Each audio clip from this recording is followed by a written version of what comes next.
আব্দুল্লাহ ধীরে ধীরে বয়স যখন যৌবনে পদার্পণ করলো আব্দুল্লাহকে বিবাহ দেওয়ার ইচ্ছা মনোনিবেশ করলেন। মুত্তালিব তখনও কিন্তু শাম দেশ সিরিয়া ইসরায়েলের মাঝে তখনও কিন্তু ব্যবসা করতে যেতেন। শাম দেশ বলতে এখনকার জামানায় যেই জিনিসটা ধরা হয় ইয়েমেনের ওই সাইডটাকে শাম দেশ এবং সিরিয়ার সাইডটাকে ধরা হয়। আমার ভাইয়েরা, আব্দুল মুত্তালিব ব্যবসার কাজে যেতেন। ইয়াসরাব যেটাকে মদিনা বলা হয়, ওই জায়গার মাঝে আব্দুল ওহাব নামে তার একজন বন্ধু ছিল, ব্যবসায়িক বন্ধু। ছোট্টবেলা থেকে আব্দুল ওহাব তার একজন ভাইস্তিকে লালন পালন করতেন। যার বাবা ছিল না, ওই ভাইস্তিকে লালন পালন করতেন, নাম ছিল আমিনা। আমার ভাইয়েরা, চুক্তি হয়ে গেল। এদের ছোট্টবেলা থেকেই সিদ্ধান্ত হয়েছিল আব্দুল ওহাবের ভাতিজিকে আব্দুল মুত্তালিব নিজের পুত্রবধূ বানাবেন। কিন্তু আব্দুল্লাহর চেহারার মাঝে নূর চমকানো দেখে মক্কার ওই সময়ের মহিলারা আব্দুল মুত্তালিবের চেহারা দেখে পাগলের মতো উচ্ছ্বাসিত হয়ে যেত। সুবহান, শুধুমাত্র নবীর মা হওয়ার জন্য।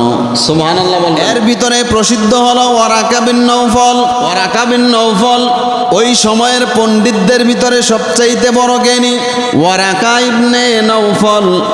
আম্মাজান খাদিজাতুল কুবরা রাদিয়াল্লাহু আনহার চাচাতো ভাই ওয়ারাকা বিন নওফল, তার একজন বোন কিন্তু তখনও আব্দুল্লাহকে দেখে সে কিন্তু পাগল পারা হয়ে গিয়েছিল।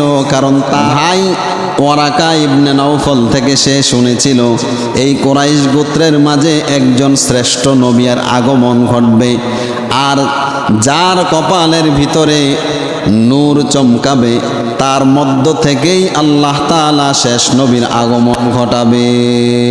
সুবহানাল্লাহ। জন্য সে আব্দুল্লাহর নূর নেওয়ার জন্য, শেষ নবীর মা হওয়ার জন্য পাগল পারা হয়ে গিয়েছিল। 100 অফার করেছিল আব্দুল্লাহকে, অফার করেছিল আব্দুল্লাহ তুমি যদি আমাকে বিবাহ 100 ওট তোমাকে আমি উপহার হিসেবে দান করব, 100 ওট দেব, আমাকে বিবাহ করো, অথবা একবারের জন্য আমার সাথে মেলামেশা করো, শেষ নবীর মা যেন হইতে পারে, শেষ নবীর মা যেন হইতে পারে। আর ভাইয়েরা, হঠাৎ করে একদিন আব্দুল মুত্তালিব সিদ্ধান্ত নিল, আব্দুল মুত্তালিব তার সন্তান আব্দুল্লাহকে নিয়ে ইসরায়েলের উদ্দেশ্যে রওনা হলেন। ইসরায়েল যাবে, পথিমধ্যে ওয়ারাকা বিন নওফলের মেয়ে বোনের সাথে দেখা। ওয়ারাকা বিন নওফলের বোন তাকে আবার অফার করলো, আব্দুল্লাহ তুমি যেখানেই যাও অসুবিধা নাই, আমার সাথে একবারের জন্য হলে তুমি মেলামেশা করো। আব্দুল্লাহ বললেন, না, আমি বাবার অবাধ্য হতে পারবো না। আমার ভাইয়েরা, সর্বশেষ ইয়াসরাবে চলে গেলেন। আব্দুল ওহাব আব্দুল মুত্তালিবের বন্ধুর ভাইস্তির সাথে আব্দুল্লাহর বিবাহ হয়ে গেল।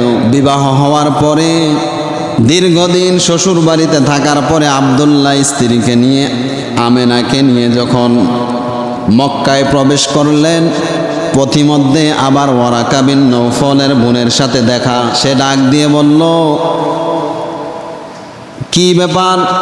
ওয়ারাকা বিন নওফলের বোনকে বলছে, এখন তো তোমার আগ্রহ কমে গেছে। ওয়ারাকা বিন নওফলের বোন বলছে, তোমার চেহারার মাঝে এতদিন নূর চমকাইতেছিল, আমি মনে মনে সিদ্ধান্ত নিয়েছিলাম যে আমি শেষ নবীর মা হতে চাই।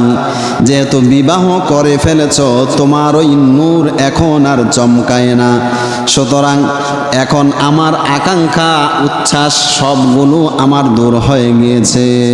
সুবহানাল্লাহ।